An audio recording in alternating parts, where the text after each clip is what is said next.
là-bas. Non, tu vas prendre. C'est l'heure de pause à l'école primaire publique de Wansirouga. Nous sommes à Parakou, 3e ville à statut particulier du Bénin, à une dizaine de kilomètres du centre-ville. Petits et grands, du cours d'initiation au cours moyen 2e année se disputent les rangs pour être vite servis au menu de la pâte aux légumes assaisonnés. Bonjour, tu as déjà mangé? Oui.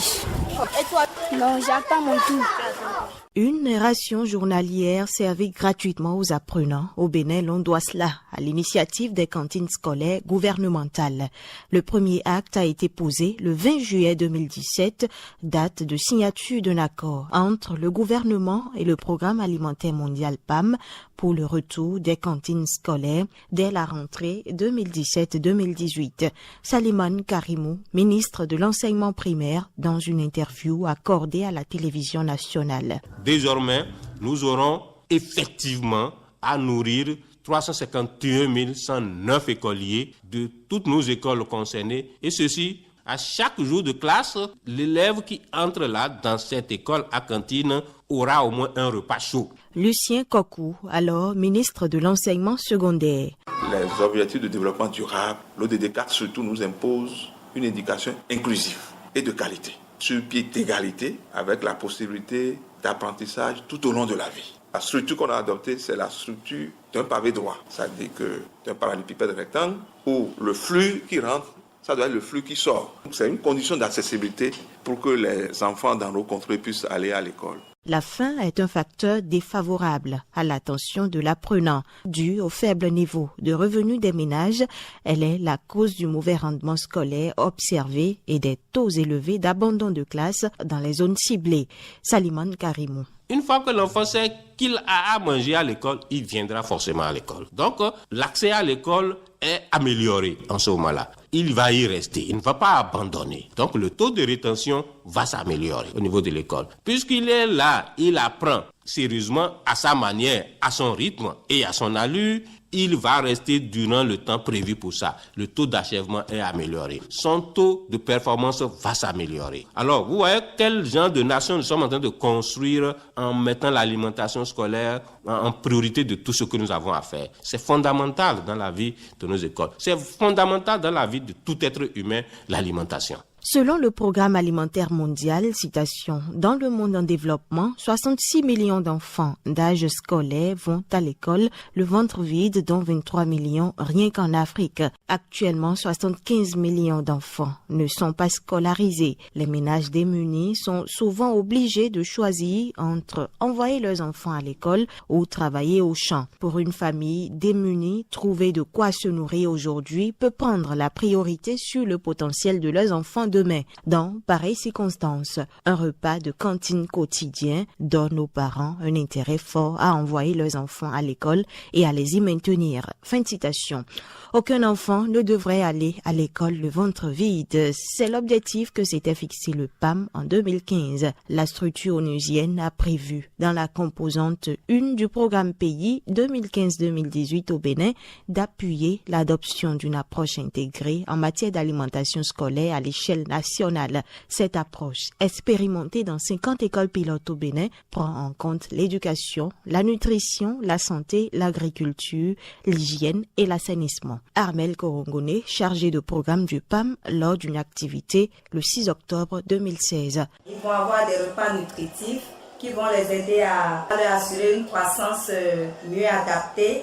Ils auront un programme de déparasitage et il y aura une infirmerie en principe au niveau de l'école qui assure que les premiers soins sont donnés aux enfants. Avec les programmes de cantine scolaire, nous développons déjà des sensibilisations sur l'éducation nutritionnelle.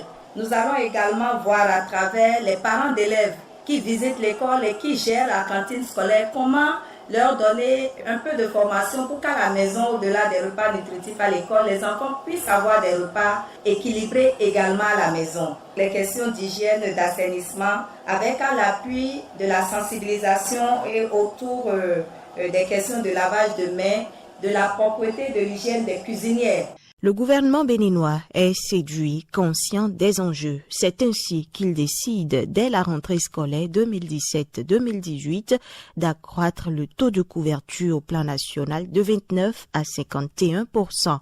Désormais, 1614 écoles sont bénéficiaires pour un budget de 27 milliards de francs CFA mis à disposition du PAM par tranches successives. La première tranche est décaissée. Un système formel de gestion a été instauré pour permettre l'atteinte des objectifs fixés. Il est mis en place dans chaque école un comité de suivi composé du corps enseignant, des parents d'élèves, d'un magasinier et de 2 cuisiniers. Adjangourin Kodjo Gaspard, président du comité de suivi de cantine scolaire à l'école publique Ouansirouga. On stocke dans le magasin de la directrice. Maintenant, si on veut prélever le cantine, mon secrétaire est là, en plus de la directrice, et ensemble on voit la quantité qu'on va prendre pour les enfants, on enlève. Tous les matins? Oui, pas semaine. Tako Sounon Rafiatou, la directrice de l'établissement. Avant, lorsqu'il n'y avait pas la cantine, d'autres enfants venaient sans sous. Et ceux qui n'ont pas de sous ne peuvent pas manger pendant la récréation. Grâce à cette cantine, ces derniers mangent à satiété. Il y a plusieurs types de repas. Les lundis, nous préparons du riz au gras. Les mardis, nous préparons du riz au haricot. Les mercredis, nous préparons du riz simple. Le jeudi, nous préparons du haricot, c'est-à-dire du pois jaune. Et les vendredis, comme vous venez de le constater, nous préparons de la pâte rouge, communément appelée amiwa. Nouvelle incursion dans la cour de récréation à la rencontre de vendeuses et d'apprenants.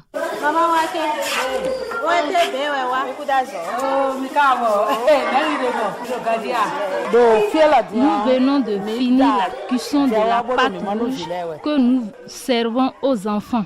Nous avons commencé ce travail depuis le début de l'année scolaire.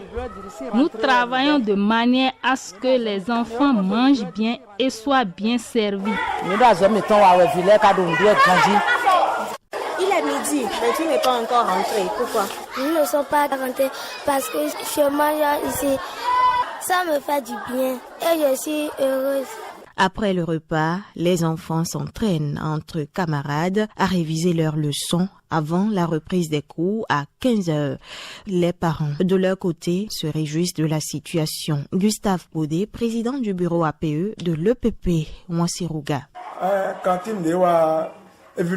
L'avènement des cantines chez nous est un acte que nous saluons. Cela nous aide beaucoup parce qu'un enfant bien nourri aura son esprit tranquille et pourra penser à ses études. Et aussi, cela pourra éloigner nos enfants des petites maladies qui les menaçaient. Le souhait est à un élargissement du programme, de même qu'à la prise en compte de certaines doléances non moins importantes soulevées par les acteurs à la base. Salimane Karimou, ministre de l'enseignement primaire, dans une interview accordée à la télévision nationale. Actuellement, nous sommes à 30%. Tout ce que nous faisons là, c'est dans la logique des 30% existants. Nous avons encore 21% à rattraper. Nous avons intérêt à tous travailler pour ça. C'est pourquoi j'invite toutes les personnes, n'est-ce pas, de bonne foi, de bonne volonté, que ce soit des personnes morales ou des personnes physiques, de s'intéresser d'abord à la question de l'alimentation, de s'intéresser beaucoup plus à l'alimentation scolaire, de répondre à nos appels lorsque nous allons venir vers elles pour leur demander de nous accompagner.